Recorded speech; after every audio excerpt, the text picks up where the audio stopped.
I'm Alex Alvarez. I'm the founder and director of the Noman School of Visual Effects in Hollywood, as well as a creature artist working with 3D tools for about 15 years.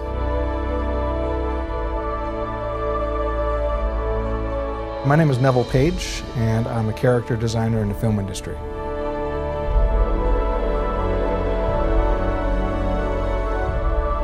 I'm John Rosengrant, one of the owners of Legacy Effects. I got my start in this business with the late great Stan Winston.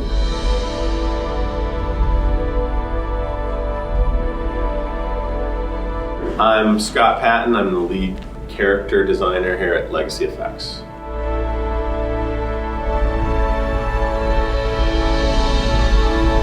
Hi there, it's Richard Taylor here at the Witter Workshop.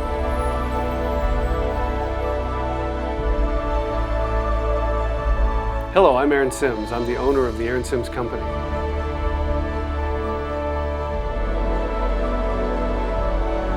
Well, I'm Rick Baker, and I'm a special makeup effects artist.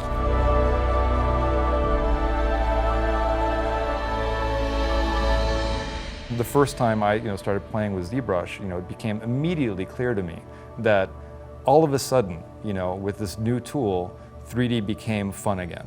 What's great about ZBrush is it's a tool that, for me, as coming from a more traditional background as a sculptor for so many years, it was one of the tools that I actually really gravitated towards because of the ease. It was a digital clay, something that, before there was nothing like it. It was like a light went on over my head. It was like, it was the light at the end of the tunnel. I saw illustration, sculpture, just everything that I did for 17 years in makeup effects, all balled into this one program that was just this amazing, it has this amazing ability to just kind of freeform make things. The fact that it was so organic, it was so much like the way I would sculpt, pushing and pulling and adding and subtracting.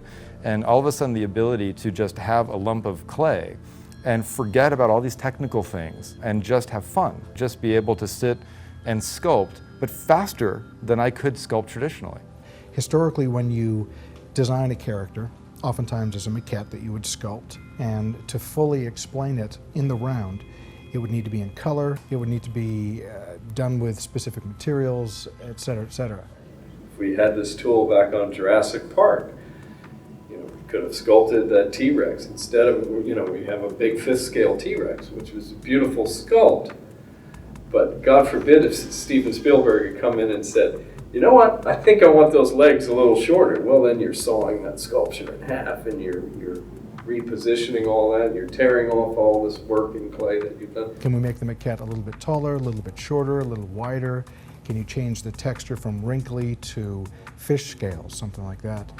In a traditional maquette, that was a big deal, time-wise. I spent so much time doing maquettes and artwork that is only half realized because it's only from one direction. It's two-dimensional. When I would do a Photoshop design, you paint it from one view. And when you want to see this, if you do a front view and you want to see the side view, then that's a whole nother Photoshop painting. If it takes you 2 weeks to make, let's say, one creature like it used to, or months, then in a year, how many creatures are you really making?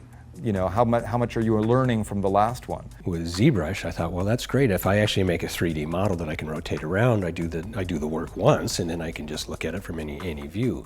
Not only can you make those changes much more easily, much quicker, but you can do it with the client sitting next to you.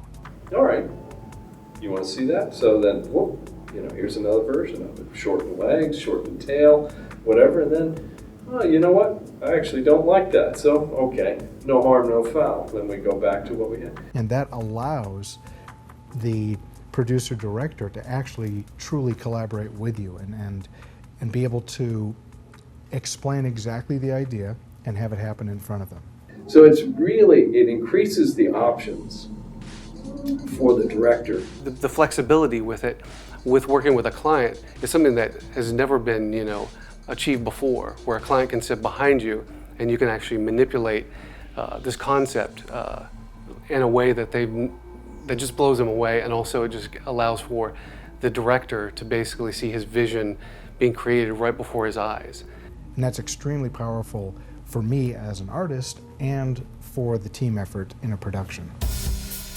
Now on Avatar, we started doing, really jumped in on creating the Navi characters and the avatars, and we started doing some of the creature, helped out. ZBrush really became a seminal turning point moment on that film for us. Scott Patton was part of the design team, and he was really well versed in working with ZBrush. It was really becoming apparent that if we were to really give a rendered out design that you could view from 360 without having to do a clay sculpt, that would become very important.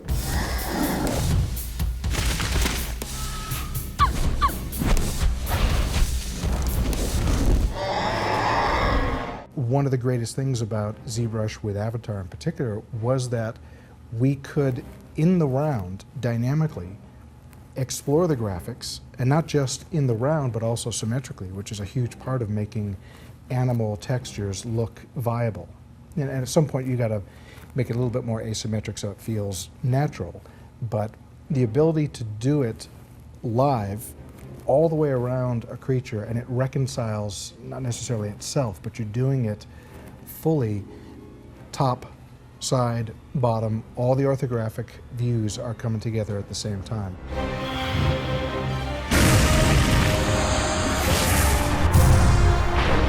On Green Lantern, we have actually more creatures.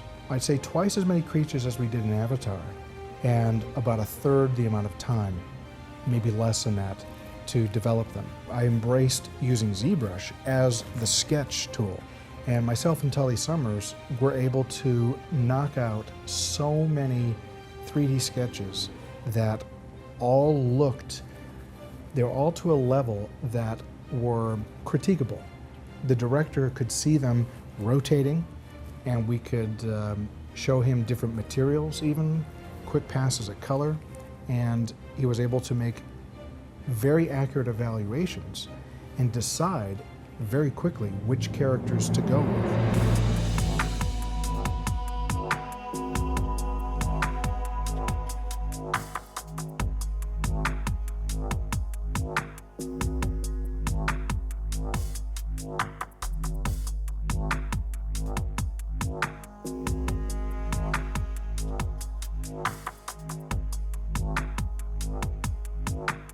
I've had directors say, I got more done in 45 minutes sitting and tweaking this model here than I got with a huge company in 3 weeks of kind of a design process.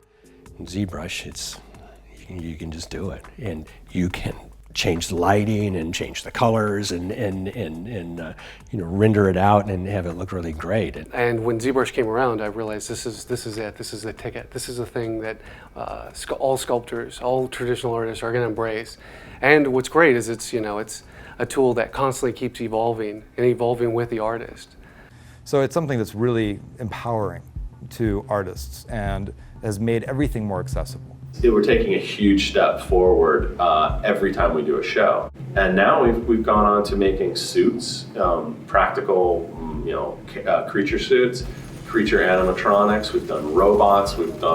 Right now we're working on digital makeup. So it went from being, 3D being slower than, traditional media by far, to all of a sudden leapfrogging and being a faster process. You could say, here's the real model, here's the thing, here's what it's really going to look like in all dimensions.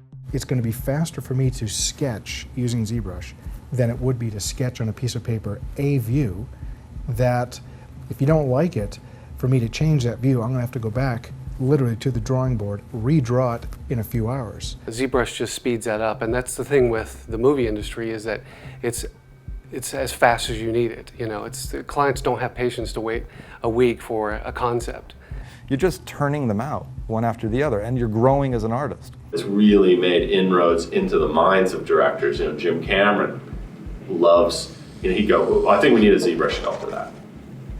Which made me feel good, because it was like, well, it's validating this whole process. And so what this tool has done is allowed for me as a designer to go faster than I ever have, not worry about the limitations of putting an armature inside clay or anything like that. Now they come to us for designing, they come to us for maquettes, they come to us for just concept art, full-size animatronics, anything. It's kind of opened the doors to a lot of different aspects of the industry. And I think for anybody in the industry is why we're a big part of what we love about the industry. It doesn't get old. It just keeps changing and improving, and that we're all very excited to see companies like Pixologic being progressive and allowing us to look to the future as something that's going to just get better and better and better. Digital technology, not drawing, and sculpting directly, sketching directly 3D is a smarter way for certain projects, certain characters. Well then, by doing this in ZBrush, so we can rapid prototype out these parts and hold on to that detail, it's just, I can't say enough about it. It's really been a game changer for us. It just changed, it changed the way I felt about working in 3D on the computer, and I love it. For the most part, you can't beat the speed of digital.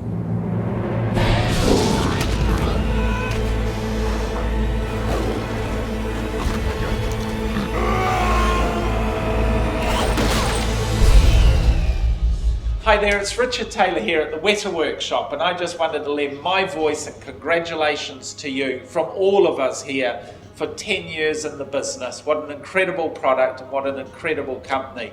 The suite of tools that you've given us has allowed us to create some of the most fantastical things that we're doing, and also helping others around the world to do the same. So cheers to you all, and congratulations from everyone here.